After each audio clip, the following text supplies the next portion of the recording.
Pues como os acaba de decir, soy Unai Izaguirre, pertenezco al área de inteligencia artificial en la Politécnica de la Universidad de Mondragón y bueno, dentro del departamento de análisis de datos y ciberseguridad. Y la idea de la ponencia de hoy era explicar pues, ciertos casos de uso que he tenido la oportunidad de trabajar de aplicaciones de la IA en entornos industriales, en concreto en la industria automotriz, en cadenas de producción de la industria automotriz.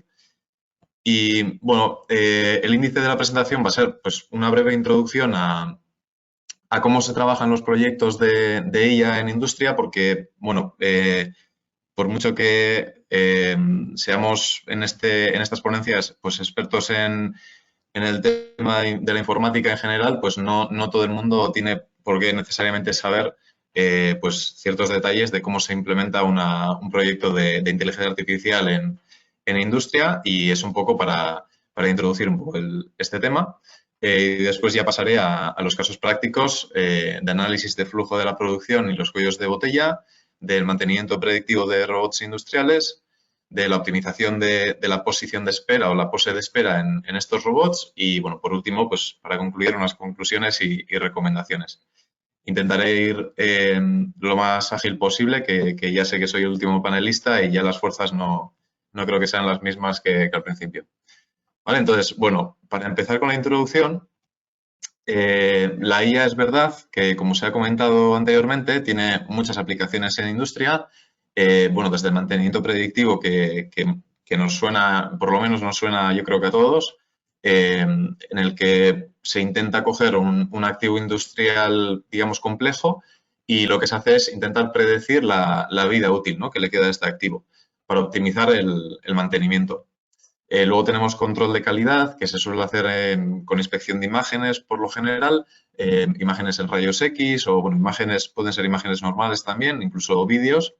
Y lo que se hace aquí es pues, intentar detectar fallos de calidad que puede tener una pieza determinada. Luego tenemos toda la parte de optimización, porque no toda la inteligencia artificial es Machine Learning. Ya sabréis que el Machine Learning, bueno, pues es un campo dentro de la IA, pero también existen otros campos, como veremos después en un caso de uso. Y esta optimización, pues, se puede aplicar tanto pues, a la logística, al control robótico para optimizar los movimientos del robot, el uso eficiente de la energía, uniéndolo un poco al panel anterior, al panelista anterior, a Asier, perdón.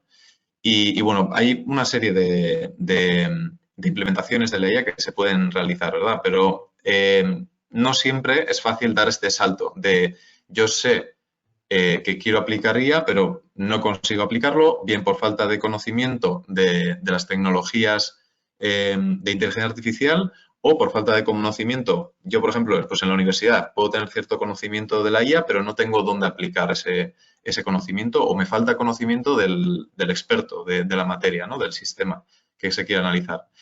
Puede ser también por falta de datos, es decir, yo quiero hacer IA sobre un sistema en concreto, pero me faltan datos, me falta sensorizar ese sistema y en general hay un cierto gap, hay como un desacople entre academia e industria.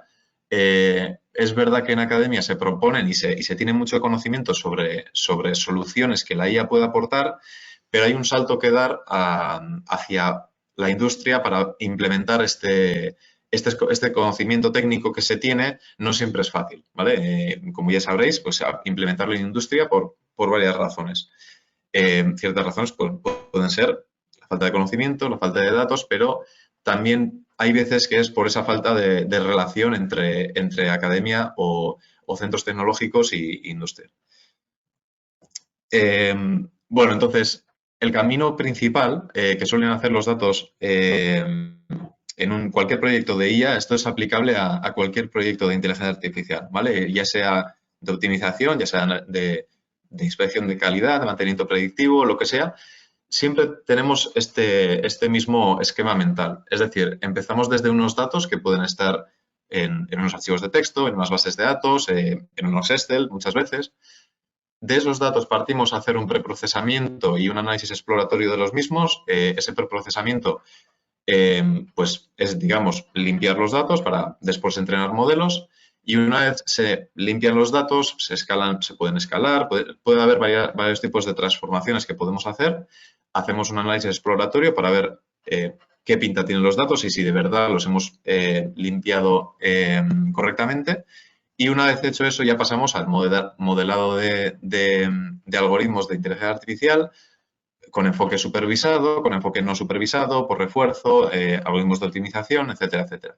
Y ya por último pasaríamos a la validación. Es decir, esta parte de validación muchas veces se pasa por alto cuando se habla de proyectos de IA, pero es muy importante porque es la fase en la que yo sé si mi modelo pues, funciona bien o no funciona bien, si se ha entrenado bien o no se ha entrenado bien. Que puede parecer obvio, pero no siempre es no siempre es fácil saber si mi modelo está funcionando del todo bien o si me estoy haciendo trampas a mí mismo con mis propios datos. Entonces, si alguien tiene preguntas sobre esta última parte, pues luego habrá tiempo para preguntas y para profundizar. Entiendo que muchos de vosotros ya conoceréis estas fases, pero bueno, por aclarar. Y no sé, lo que sí que quería mencionar es que no siempre es más es mejor, no siempre tener más datos es mejor. Muchas veces se da la idea equivocada de que para hacer IA, cuantos más datos tengamos, es mejor. Y sí es cierto en parte, pero con ciertos peros. Si mis datos son de mala calidad o mis datos son directamente, no tienen nada que ver con el sistema que estoy intentando analizar, pues más es peor. ¿Vale? Entonces, hay que hacer cierta limpieza de datos y no coger datos a mansalva, subirlos a la nube o los servidores que tengamos en la empresa e intentar luego que la IA haga algo con esa cantidad de datos. Eso es un enfoque erróneo. Entonces sí que quería mencionar eso. Y luego, en cuanto al enfoque que debe tener un proyecto, porque eso es el camino que deben seguir los datos, el enfoque que debe tener siempre es desde el sistema que queremos analizar y las preguntas que nos hacemos sobre ese sistema, avanzando hacia el tratamiento de datos y el modelado que hacemos de modelos de inteligencia artificial, no al revés. O sea, muchas veces me he encontrado en empresas que había como querer implementar modelos, pero no saber exactamente dónde implementarlos o cómo implementarlos o qué hacer, ¿no? con eso. Entonces, siempre tenemos que ir de un sistema que queremos predecir su comportamiento o queremos optimizar ese sistema o queremos inspeccionar la calidad de los productos que nos salen.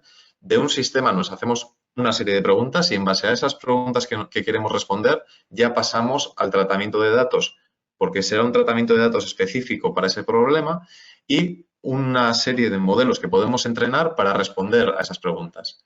Y una vez tenemos los modelos entrenados, ya podemos iterativamente volver hacia atrás, aprenderemos sobre ese sistema y podremos hacernos otras preguntas más dirigidas, ¿vale? Y a su vez trataremos los datos para esa segunda tanda de preguntas y entrenaremos otros modelos. Entonces, lo que quería decir aquí es que el proceso es siempre desde el sistema y las preguntas hacia después un tratamiento de datos y unos modelos.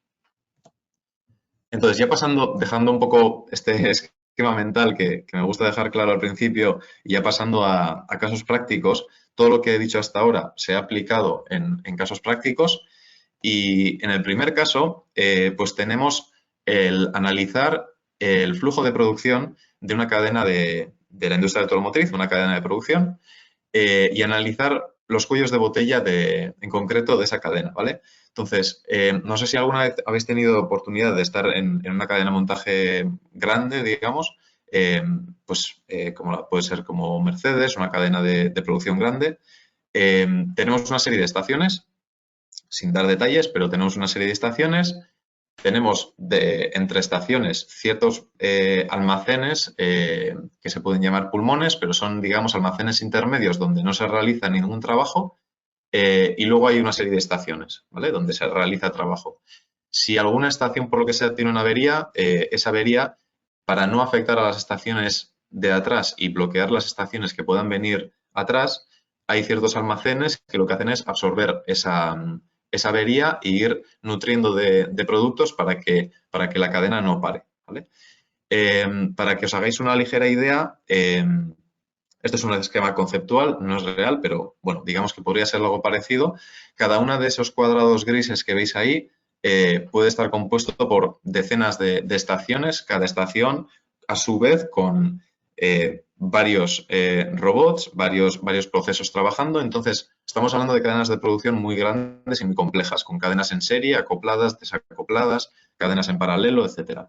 Entonces, lo que intentamos hacer aquí fue utilizar la inteligencia artificial para que nos indicara, digamos, la similitud entre estaciones. Podríamos llamarlo, sí, pues una similitud entre estaciones para intentar saber qué estaciones eran las más críticas de la cadena de producción visto con la imagen global de la cadena de producción, no yendo a atacar directamente una línea en concreto, que es, digamos, más sencillo, sino de la línea de producción global. Entonces, lo que hicimos aquí fue una clusterización. Técnicamente lo que hicimos fue un aprendizaje no supervisado y utilizamos técnicas de clusterización para agrupar las estaciones. ¿Vale? Entonces, lo que hicimos fue, aquí veis que cada punto, esas son tres soluciones que sacamos, cada punto de esos que veis ahí con un número, eso sería una estación. ¿Vale? Las estaciones están anonimizadas, pero cada punto sería una estación. Entonces, como veis, pues hay diferentes opciones. Estas agrupaciones se hacen en base a los datos que nosotros enseñamos al algoritmo que tiene que tener en cuenta. Si yo quiero que tenga en cuenta las averías que tiene una cierta estación o el ritmo de producción de una cierta estación, pues son datos que voy metiendo al algoritmo y lo que hago es una agrupación de estaciones por similitud. Las estaciones que sean más parecidas entre ellas se agruparán en un grupo determinado. Entonces, en este caso veis que la opción 1 y 2, pues hay ciertas agrupaciones que están, digamos, más parecidas entre ellas y que es más difícil diferenciar estaciones dentro.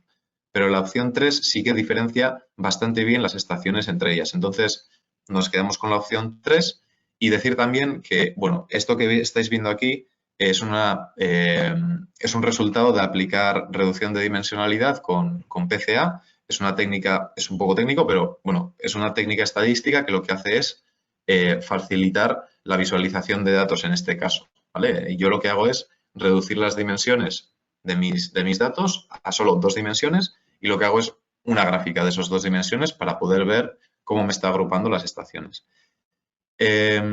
Como resumen, lo que conseguimos aquí fue saber a una escala global qué estaciones eran más parecidas a qué estaciones, aunque esas 2 estaciones estuviesen muy separadas la una de la otra, ¿vale? En la cadena de producción. Eso es lo que intentamos hacer aquí y, bueno, lo que se consiguió para detectar cuellos de botella que pudiesen ser cuellos de botella por el ritmo de producción o bien por las incidencias que pudiesen tener o por varias razones.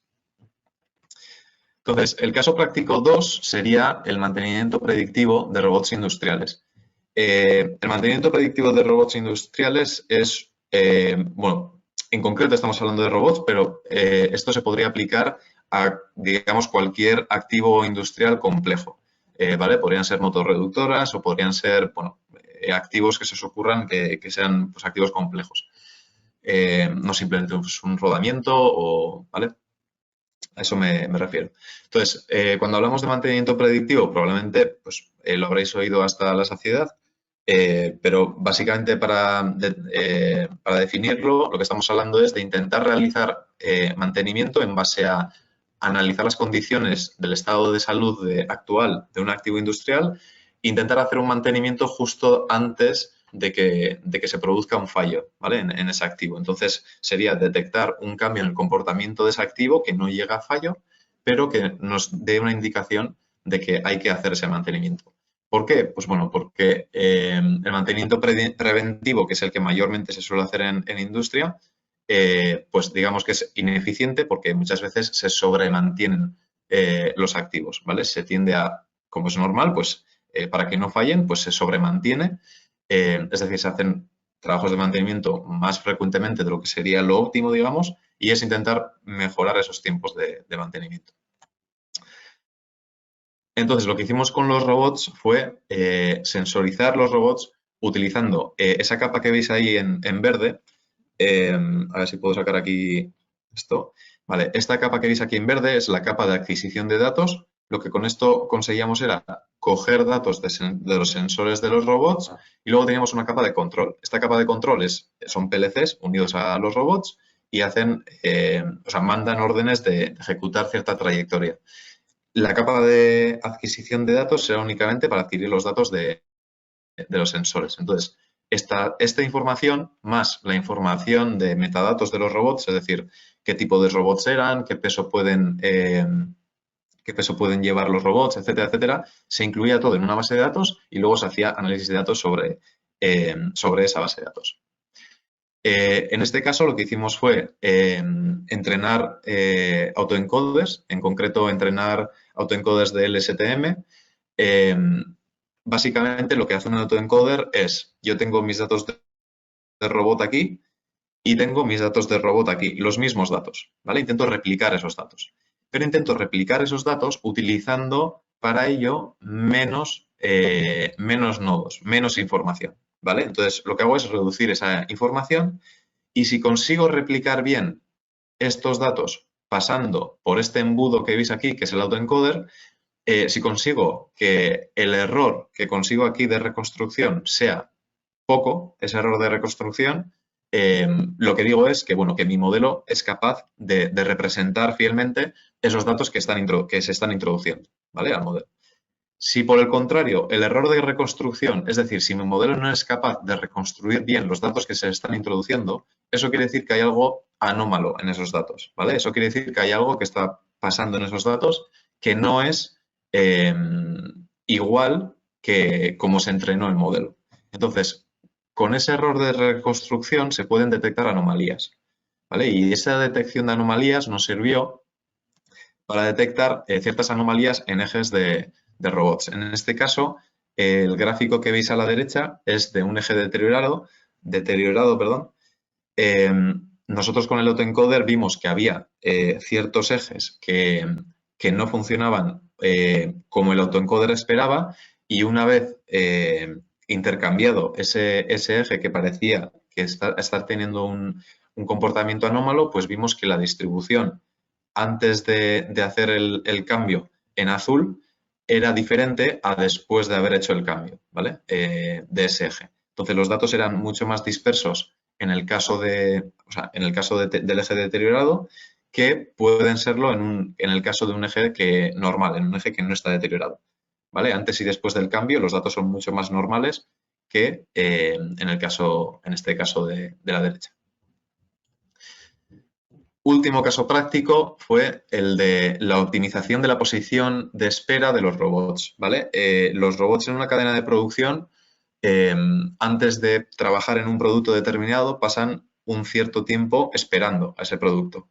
Ese tiempo que pasan esperando ese producto pueden ser unos segundos, pueden ser varios minutos o incluso horas. Por lo general, en este tipo de cadenas de producción, los robots no se apagan, ¿vale? Entonces, ese consumo que están haciendo los robots mientras esperan, pues puede producir tanto desgaste del propio robot como un aumento del consumo energético, uniéndolo a la charla anterior. Este consumo energético hasta ahora pues no ha sido, digamos, muy preocupante porque tampoco es que consuman tanto si estamos hablando de empresas tan grandes, pero poco a poco creo que irá teniendo cada vez más importancia.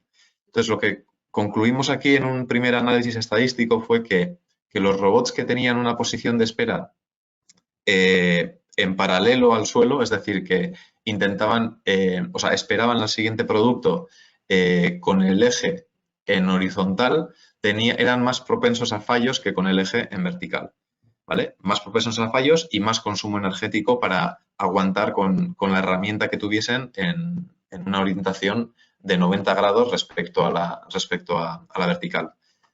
Entonces, con esto lo que hicimos fue intentar optimizar con algoritmos genéticos la posición de espera de los robots. En este caso, desarrollamos utilizando la librería de ROS, que igual o algunos que habéis andado con robots seguro que os suena, es pues una serie de herramientas, una librería que te permite comunicarte con los robots y extraer cierta información. Bueno, pues lo que hicimos fue sacar la información del par motor de cada eje para intentar que el algoritmo genético optimizara esa posición de espera, ¿vale? Esto lo hicimos en un laboratorio de la universidad con un robot mucho más pequeño de los que se suelen utilizar en industria por lo general, pero como prueba de concepto. Entonces, aquí veis, mientras el algoritmo optimizaba esa posición de espera y reducía ese consumo total, cómo pues iba probando diferentes posiciones y al final conseguía pues una pose, digamos, optimizada para el consumo energético y para el par motor general del robot. Esto llevado después a una planta de producción real, pues el resultado fue que esto que veis aquí es el consumo total, el par motor total de un robot industrial real, mientras está esperando es lo que veis en los círculos rojos, que no se está moviendo, que está ahí simplemente manteniendo la posición. Bueno, pues en esa posición de espera el par motor total era de 26 Nm, mientras que si optimizábamos la posición de espera, pues el par motor bajaba a 11 Nm, bajaba menos de la mitad. ¿Vale? Entonces, esto implica pues reducir el desgaste de ese eje, reducir la temperatura de ese eje y el consumo energético también. Entonces, ya para terminar, conclusiones y recomendaciones que quería comentar. Bueno, pues como he dicho al principio, es muy importante tener clara la dirección antes de empezar con proyectos de IA, es decir, cuál es la problemática que quiero abordar. Para algunos será trivial y será obvio lo que estoy comentando, pero bueno, no, os podríais sorprender de lo que se ve por ahí. Pues bueno, lo primero, definir la problemática.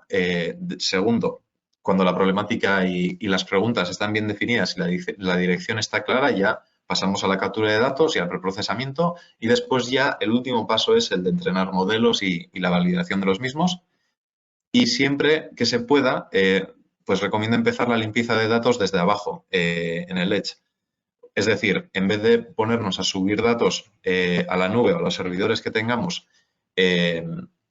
indiscriminadamente, pues siempre conviene intentar hacer una limpieza inicial en la medida de lo posible según se recogen esos datos. Y por último, decir que algo que se suele obviar muchas veces, que es que los modelos hay que mantenerlos. Es decir, un modelo de Machine Learning inevitablemente con el paso del tiempo irá deteriorando su predicción. O sea, poco a poco irá empeorando la predicción. Puede ser de forma abrupta o puede ser de forma, digamos, continua en el tiempo, incremental, perdón.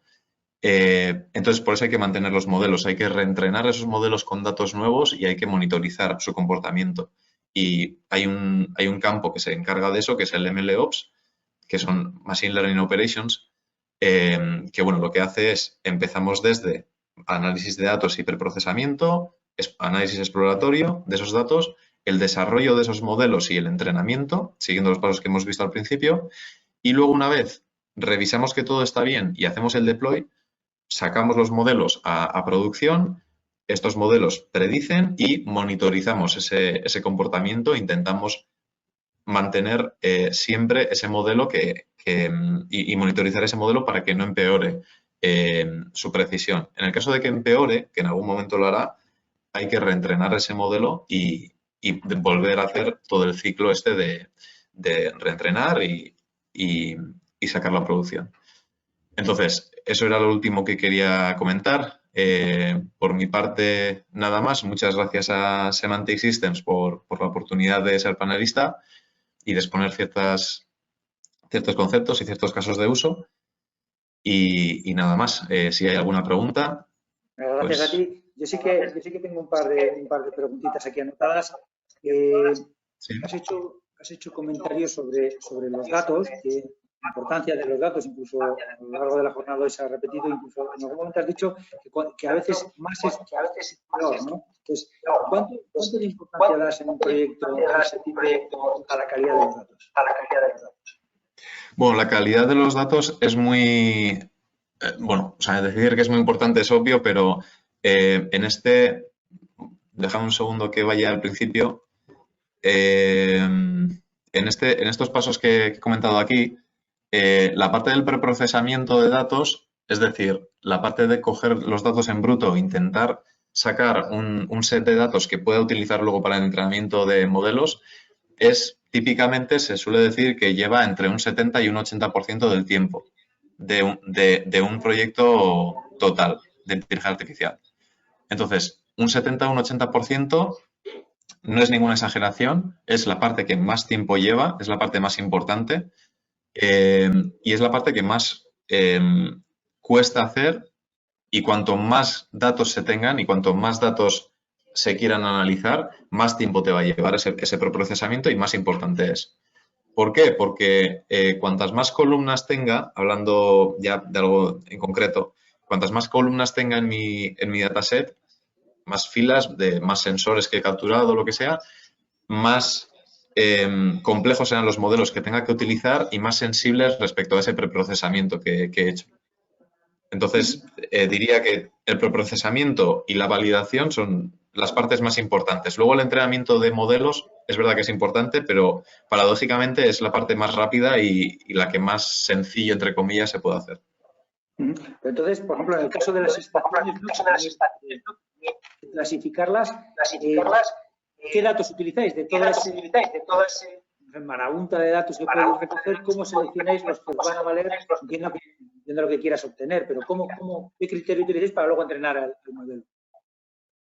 Sí, aquí al final, esto vale un poco para cualquier sistema. Lo que tienes que recoger es lo que te interese, que por mucho que suene obvio, lo que te interese que el modelo aprenda, ¿no? Entonces, si tú quieres que el modelo aprenda lo parecidos que son o lo diferentes que son las estaciones, digamos, solo en cuanto al ritmo de producción, pues tendrás que meter únicamente los datos que vayan describiendo ese ritmo de producción. En nuestro caso, pues fueron ciertos análisis estadísticos de medias, de desviaciones estándar, de varianzas, etcétera, etcétera, de estaciones. Y aparte de eso, se introdujo también la información de las incidencias de esas estaciones. ¿Por qué? Porque no queríamos sacar solo los cuellos de botella del ritmo, sino también de otro tipo de indicadores, como podrían ser los fallos que tenían en X periodo de tiempo, etcétera. Entonces, esos fueron un poco los datos que introducimos, tanto del ritmo de producción de cada estación, la variabilidad de ese ritmo y las incidencias que tenían. Muy bien, pues simplemente ya darte las gracias. Ha sido todo un placer poder escucharte y que hayas compartido con nosotros este tiempo. Vale, pues igualmente, un placer.